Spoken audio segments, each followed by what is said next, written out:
Mes frères bien-aimés, l'oraison d'aujourd'hui, de la messe d'aujourd'hui nous dit « Réveillez nos cœurs, Seigneur, que nous préparions les chemins de votre Fils bien-aimé. Réveillez-nous ». Voilà le mot d'ordre de la messe d'aujourd'hui. Secouez-nous de notre sommeil, de notre torpeur, de notre confort spirituel peut-être.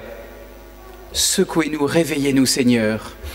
Pour cela, Seigneur, pour que nous nous réveillons, vous nous donnez aujourd'hui l'exemple, le modèle de Saint Jean-Baptiste, qui nous appelle à la vigilance. Saint Jean-Baptiste nous dit « Soyez sur vos gardes, soyez prêts, le Seigneur va venir ». Mais à la différence de tous les autres prophètes de l'Ancien Testament, pour Saint Jean-Baptiste, cette venue est imminente. Et Saint Jean-Baptiste le sait, il le sent, il le perçoit, il en a la révélation intérieure. Voilà pourquoi il ne se contente pas d'appeler à la vigilance, d'appeler à préparer de manière lointaine la venue du Seigneur, mais il nous en montre l'exemple, il le vit. Saint Jean-Baptiste est plus qu'un prophète, selon les mots du Christ, car il ne se contente pas de parler au nom de Dieu, il incarne avec radicalité les conditions absolument nécessaires pour préparer la venue du Sauveur. Il n'est pas simplement une voix qui crie dans le désert, il est aussi un exemple qui agit. Il vit ce qu'il prêche. Et il le vit de trois manières que l'Évangile de ce dimanche nous présente. Saint Jean-Baptiste le vit en nous invitant à la vigilance par trois attitudes, par trois formes de vigilance. La première, c'est d'accepter de reconnaître que notre salut n'est pas acquis, que nous ne sommes pas certains d'être sauvés. Pourquoi Saint Jean-Baptiste, pour prêcher, est-il parti de l'autre côté du Jourdain? Pourquoi est-ce qu'il n'est pas resté dans la terre promise? Parce qu'il souhaitait se mettre à l'extérieur de cette terre promise par Dieu pour montrer qu'il ne faut jamais s'appuyer sur des fausses certitudes. Ces fausses certitudes, à l'époque de Saint Jean-Baptiste, c'était celles des Juifs qui se croyaient assurés du salut de Dieu parce qu'ils étaient le peuple élu, parce qu'ils habitaient cette terre promise, terre de la promesse de Dieu. Alors ils se disaient, peu importe, Dieu nous a donné les promesses, c'est gagné.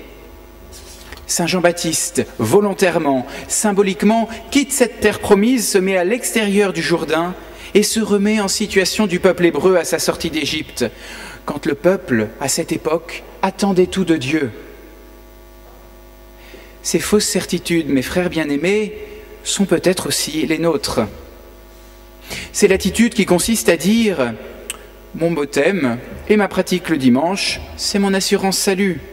Après, je ne cherche pas à faire plus. » C'est aussi l'attitude peut-être plus fréquente qui consiste à dire « puisque Dieu est bon, puisqu'il est miséricordieux, puisqu'il pardonne tout, on est absolument sûr d'être sauvé et l'enfer est un danger zéro. » Il nous faut cultiver, mes frères bien-aimés, à l'école de Saint Jean-Baptiste, une certaine crainte du salut, une certaine attente du salut, non pas pour devenir évidemment des angoissés du salut, d'une mauvaise peur, mais un léger inconfort spirituel, se dire c'est pas gagné si jamais je ne fais pas d'effort. Nous devons devenir des mendiants du salut que Jésus viendra nous offrir à Noël.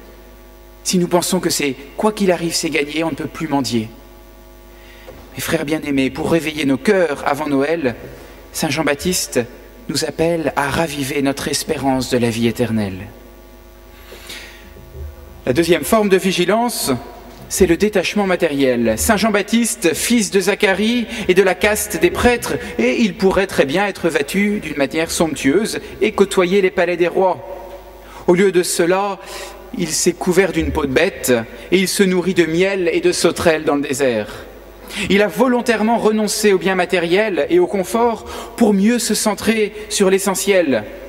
Il a anticipé les mises en garde du Seigneur qui sera, dans l'Évangile, si dur vis-à-vis des riches, alors qu'il est si tendre et si compréhensif avec tous les autres péchés. Pourquoi cette vigilance vis-à-vis des biens matériels ?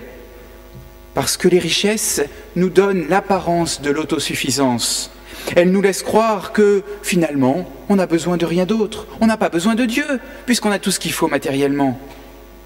Les richesses sont dangereuses, non pas parce qu'elles sont mauvaises en soi, mais parce qu'elles comblent apparemment notre désir de bonheur. la recherche sans fin des biens matériels remplace alors la recherche sans fin du vrai bonheur, du bonheur qui comble le cœur, du bonheur spirituel, celui qui vient de Dieu et qui ne se construit que peu à peu. Mes frères bien-aimés, n'avons-nous pas besoin de suivre un peu l'exemple de Saint Jean-Baptiste, en rompant avec notre soif d'appareils dernier cri, notre soif de vêtements à la mode, notre soif d'objets absolument inutiles quand on y réfléchit, mais tentants parce qu'ils sont là, pas chers, à portée de main.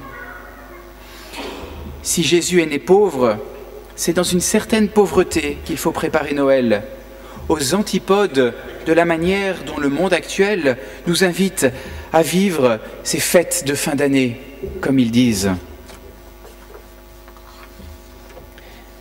Mes frères bien-aimés, pour nous réveiller, pour réveiller nos cœurs avant Noël, Saint Jean-Baptiste nous rappelle cette nécessité du détachement matériel. Et la troisième forme de vigilance, c'est la droiture de conscience. Loin d'être un roseau agité par le vent, dont l'opinion change en fonction des fréquentations, loin d'être un homme au double langage, Saint Jean-Baptiste est intransigeant quand il s'agit de rappeler où se trouve le bien et où se trouve le mal. Il a rappelé à Hérode qu'il y a des choses qu'on ne peut jamais faire, et c'est pour cela qu'il a été mis en prison. Saint Jean-Baptiste nous apprend, dans ce temps de préparation à Noël, à ne pas tomber dans la compromission avec le mal, à ne pas justifier nos mauvais choix. Combien de fois, pourtant, il peut nous arriver, pour des petites choses, mais d'arranger notre conscience, de nous trouver des bonnes excuses pour enfreindre la loi de Dieu au travail, dans notre couple, avec nos amis. On trouve aussi tant et tant de bonnes raisons et tant de bonnes excuses à nos enfants pour éviter parfois de leur dire non. Parce que c'est dur de dire non à des enfants et parfois dur de dire non à des adolescents. Alors, on les laisse aller, ces adolescents, à cette soirée. On sait qu'il y aura de l'alcool, qu'ils sont mineurs, qu'il y aura des débordements, mais on laisse aller parce que dire non, c'est difficile.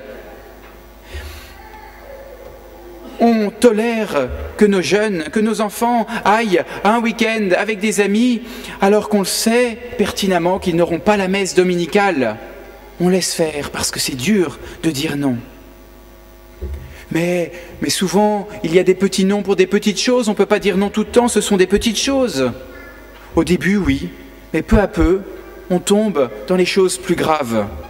Soyez certains que le démon est un expert pour nous tirer vers le bas petit à petit, peu à peu, gentiment, poliment, en nous présentant toujours le fruit défendu sous son côté séduisant. Mes frères bien-aimés, pour préparer nos cœurs à Noël, Saint Jean-Baptiste nous appelle à fuir toujours et de manière radicale toute forme de compromission au mal, même minime. En ce Noël 2012, mes bien chers frères, les grâces vont couler abondamment parce que Dieu est bon et généreux et qu'il donne toujours largement. Mais les fruits de sainteté qu'elles porteront, que portera ce Noël, dépendent de nous, dépendent de notre état de vigilance, dépendent de la manière dont nous nous éveillons en ce temps de l'Avent, où nous voulons être fermes. Que nous puissions, dans ce temps béni de l'Avent, de préparation à la douce joie de Noël, nous tenir éveillés en ravivant notre espérance du salut, en vivant dans un juste détachement des biens matériels et en affinant notre conscience pour renoncer à tout mal. Amen. Au nom du Père et du Fils et du Saint-Esprit. Amen.